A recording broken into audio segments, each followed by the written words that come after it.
Random signal dropouts are among the common issues Pixel phone users encounter every now and then. And if you have a problem like this, then here are the things you should do.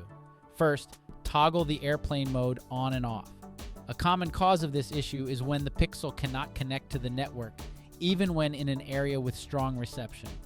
You can fix this by refreshing your phone's connection to your mobile network by toggling the airplane mode switch.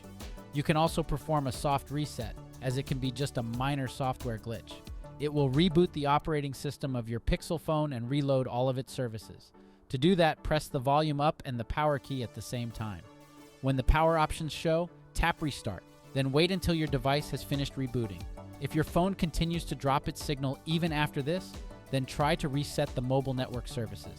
It's a safe procedure to do and very effective in fixing a problem like this. And to do that, launch the Settings app, scroll down and then tap System.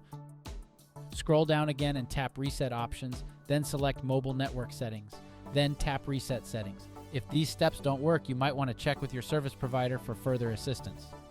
Remember, while these steps can help troubleshoot the issue, they may not work for everyone as the underlying cause can vary. We hope this guide can help you. Thanks for watching.